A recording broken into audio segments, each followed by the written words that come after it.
we live? I think we're live. Should be live on Facebook and YouTube. So we are getting things underway this morning. I'm outside today. I'll probably go inside here in a minute.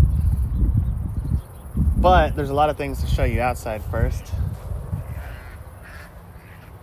I was trying to see who that car was that just rolled through. I didn't recognize them. All right, so what's happening today? It is September 20th. I got a Cali here. Cali.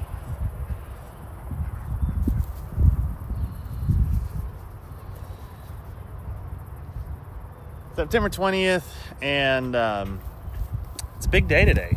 So it's still going to be warm this afternoon, so I would encourage you to do your festivities in the morning time, preferably before 11:30 or so. Then it's going to get kind of hot in the afternoon. But there is some cooler weather coming next week. I think starting around Tuesday, we're going to start cooling off, which is nice. I will be in Raleigh around that time. I'm heading to North Carolina actually later today. So it's going to be, I've got a business trip, a conference out there that I'm going to. I'm just checking the weather. So yeah, Monday and Tuesday, it'll still be warm, and then we cool off for later in the week. So, and Monday is the first official day of fall by the calendar, and it'll start feeling like fall right after Monday. All right, so I'm turning on the bounce house. That scared Callie. What is it?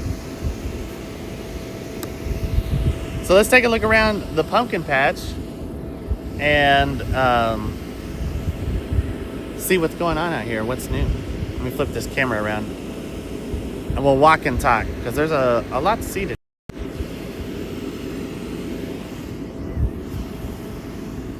Oh, Sylvester wants in on the action. Come on, Sylvie. I was like, who's meowing? Sylvester. Come on.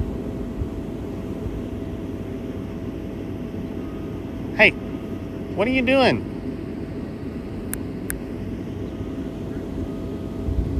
Come on with it.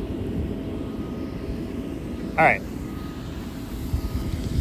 Sylvester has made it. All right, so what's happening today?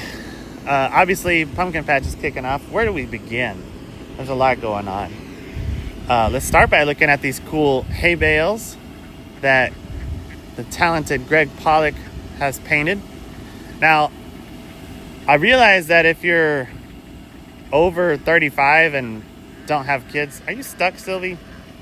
Boy, come on, man, get it together. You shouldn't be scratching on that anyway. Okay. So I realize you may not know who these characters are because I did not know who they were. But Greg assured me that every kid that comes here is going to know who these characters are. And I was like, no way, because my kids don't even know these characters. Well, I asked my kids, and they immediately knew who they were, much to my surprise. This is some K-pop movie that's on Netflix that's like the most popular movie in the world right now. So that's who they are. Okay, no more getting stuck. The bounce house is inflating, so we're going to have a bounce house. Oh, I need to turn on the other motor. No wonder it's going slow. We have a giant dodgeball bounce house today and tomorrow. So that's getting going. It is opening day for kids and families here. Now let's head over to the maze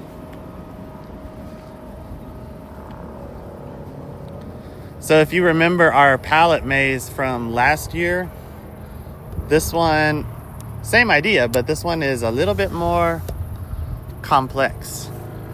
So the design's a little bit different. It's a little bit bigger. I'm gonna raise up my selfie stick so you can see it a little better.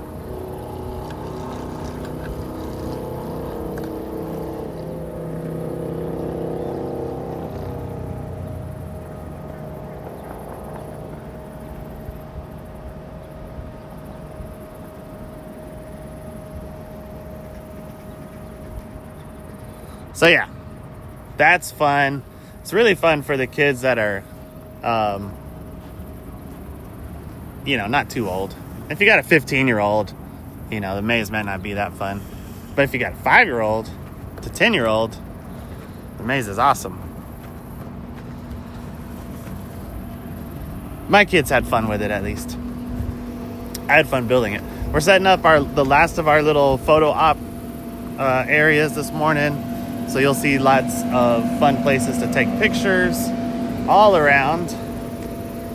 I guess I gotta give this bounce house a helping hand. I'm not gonna make any jokes here. You guys feel free to make your own jokes about what's happening with this bounce house and me having to give it a helping hand.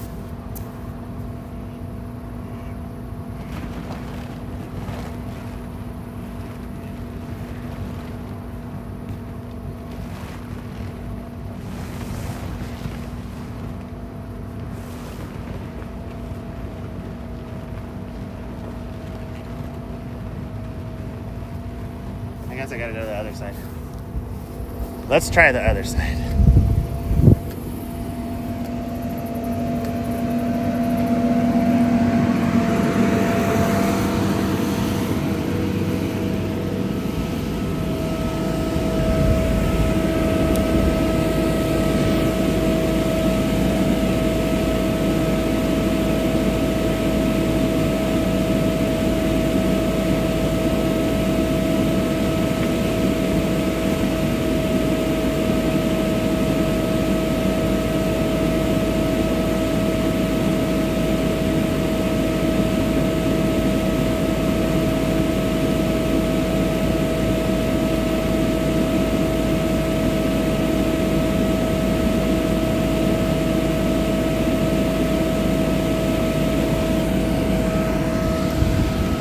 Maybe I have to go in the middle. Do I have to get in the bounce house to get it properly stood up? I guess I will. I guess we're all going in here. Oh, are you gonna go? It's trying to.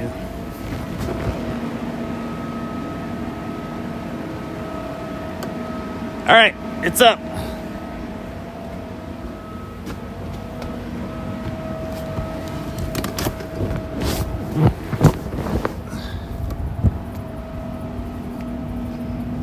So anyway, this thing is huge, by the way.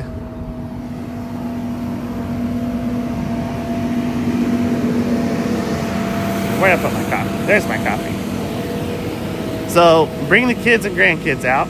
That's one of the things to do today. Like last year, we got our little slide section over here. Bigger slide. New addition this year is the sandbox.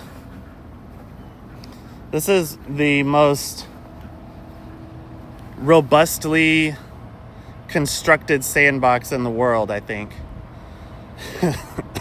So these are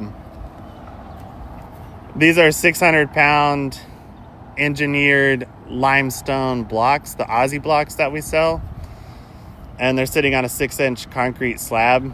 So yeah, this sandbox is going to be here for generations. Like my great grandkids are going to play in this sandbox. We'll probably have to change the sand out a few times between now and then, but last year there was just a little patch of sand in the grass here where we were leveling the dirt, and the little kids, they all gravitated to that patch of sand, and I was like, you know what? Why don't we just actually make a sandbox that can be here for the kids to play in? So when you bring the little ones out, they got this to play in. I think it's going to be popular. So we'll have all of our photo spots out. Now let's go over to, well, the ducks are hungry. That's one thing.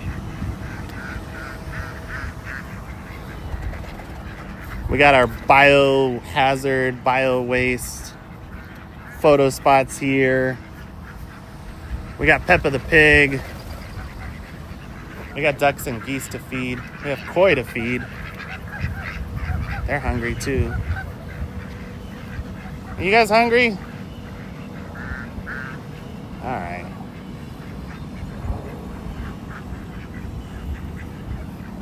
Ducks are hungry. I'll feed them in a minute. Oh, there's Bluey. I didn't even know we had Bluey out here. Bluey! My kid's favorite. We got the jungle gym. All right, ducks, chill out.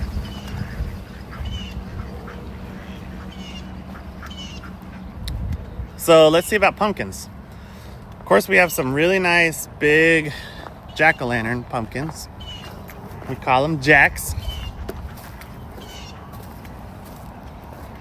Gorgeous ones. And these are probably going to get picked over this weekend. At least I'm hoping they will, but there will be more coming in next week. So we got one semi-load in this week of pumpkins, and there will be many more semi-loads of pumpkins on the way behind that. We also got our cornstalk bundles in, and those are selling fast. We always sell out of these really quickly.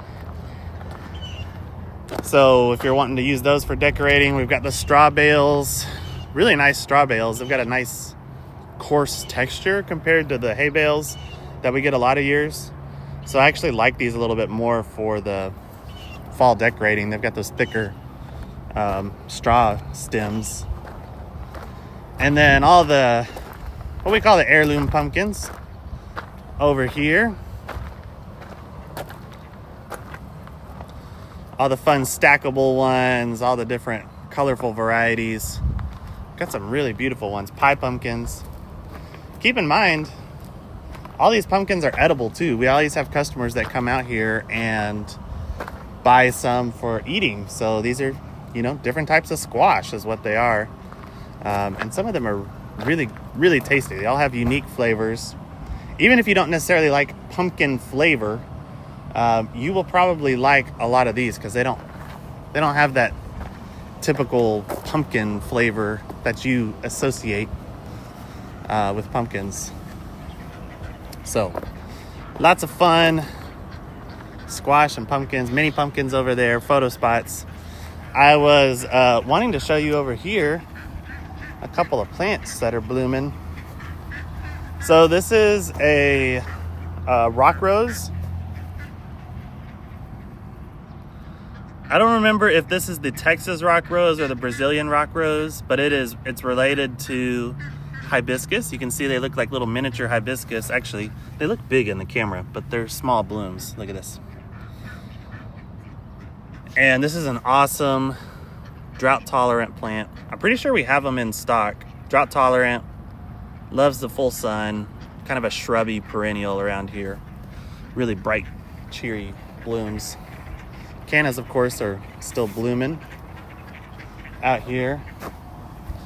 And then we've got a echinacea coneflower blooming as well over here. And then this yellow blooming one in the middle, another great native sun-tolerant, heat-tolerant plant. That's Calilophus. That's a hard name, I know. Calilophus, which we sell those in the spring. I don't think we have any in stock. And then, of course, the catmint, which is my favorite. The bees go crazy for this plant. It's kind of cycled out of bloom right now. It still has some blooms on it, but it'll bloom a whole bunch here in a couple weeks as we get into the cooler weather. Blooms in spring, blooms in summer, and then blooms in fall again. All right, let's head indoors.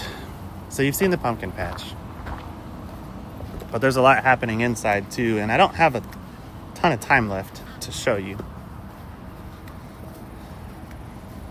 because we have our staff meeting at 8:30.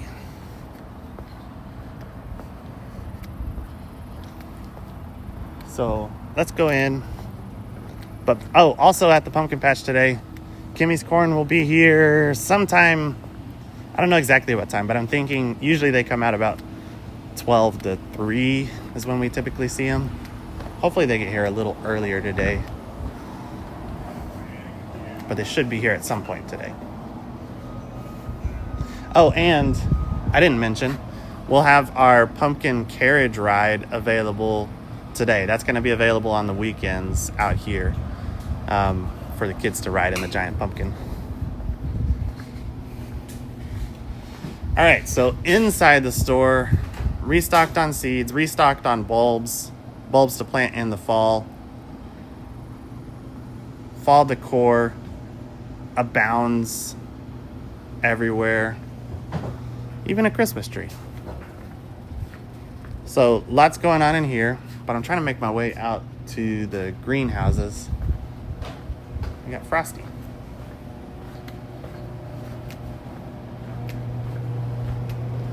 Because we got a ton of new plants brought up from our growing greenhouse. And lots of fun stuff in here. We got wheat bundles. We haven't had these before, but these are real wheat bundles for sale. There's Petunia.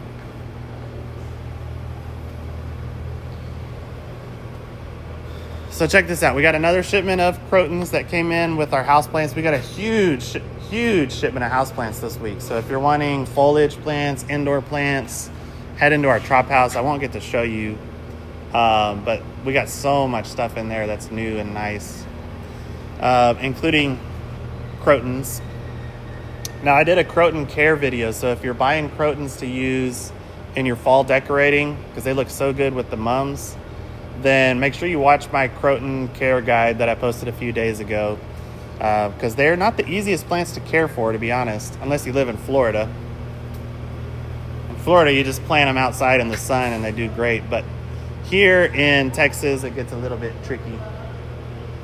Lots of cool season veggies came in yesterday. So for you vegetable gardeners, we got lots of different types of lettuce. We got some kale, bok choy. Let's see, Brussels sprouts, cauliflower, cabbage, broccoli, and yeah, different types of kale. Oh, and some mustard greens, it looks like. Sorry, we're working on roofs, so we're finally getting our roofs replaced. So they're taking advantage of the morning, calm wind morning, and getting some new plastic stretched out up there. All right, mums galore, as you can see, gigantic mums.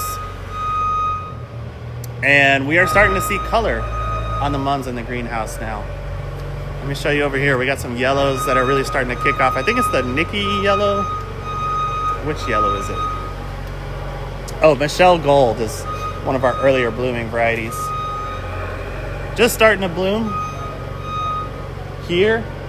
And then we've got others that are, just starting to crack buds open a little bit. So mums of different sizes and colors, and even some combo mums. And they're starting to sell strong now. And we're just waiting on them to bloom out a little bit more, and then I think they're going to fly out the door.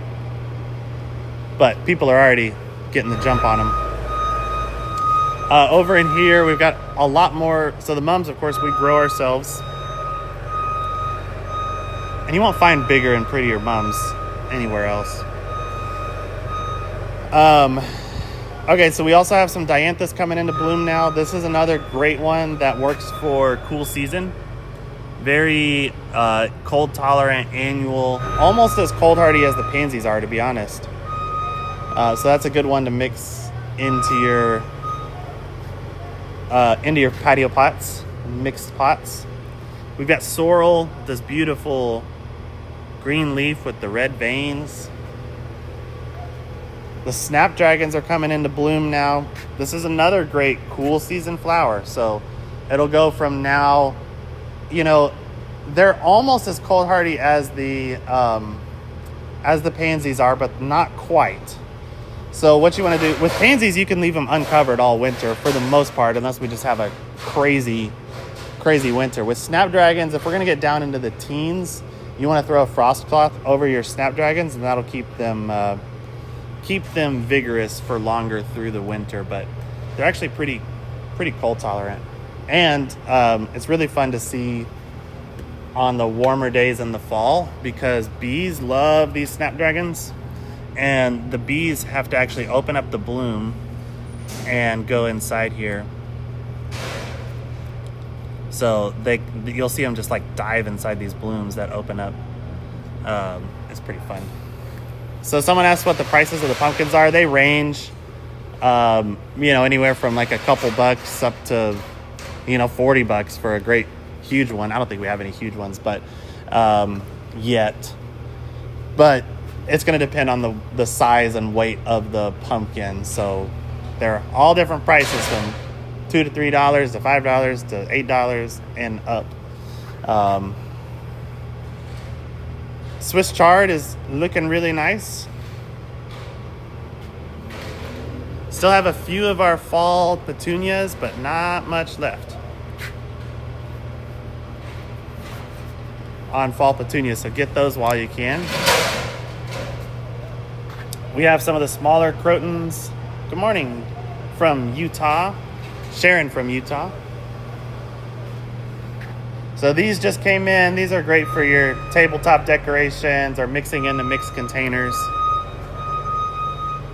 The cabbage and kale, I mentioned this last week. It does not have the colors yet. We need it to get cold for the cabbage and kale to really get those nice, whites and pinks and purples that on the ornamental cabbage and kale.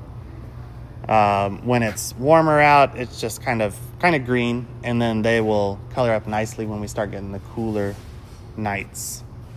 We are bringing up more and more colors of pansies and violas. So we've got quite a few up here now. I really like this color. What is this one? Delta Premium. Oh, let me focus the camera. Delta Premium Beaconsfield. Really pretty. And then we got the oranges and yellows and the Halloween mix here.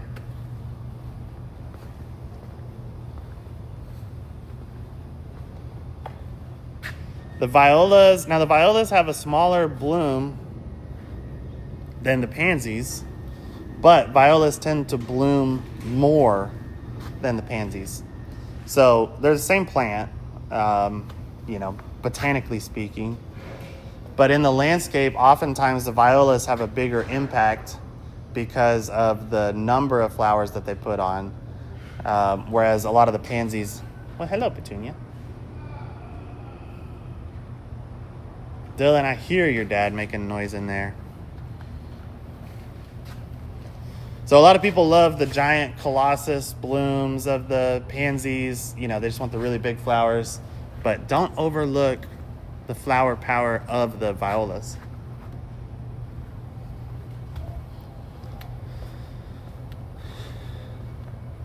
All right. The pansies, will they do well in the heat? They do okay. I mean, obviously, we're growing them outdoors, and they're hanging in there, but they will be much happier when the nighttime gets cooler. So they're hanging in there right now. There's no need to plant them, this weekend on your pansies. If you want to wait another week or two, I think that would be more ideal for the pansies. But obviously, we're in the same boat as you are weather-wise out here. I know we're in the greenhouse right now, but where we actually grow those pansies out back, they are out in the weather. So yeah, they can handle the heat for now, but they're going to be happier once it cools off. All right, well, we are going to head into our staff meeting.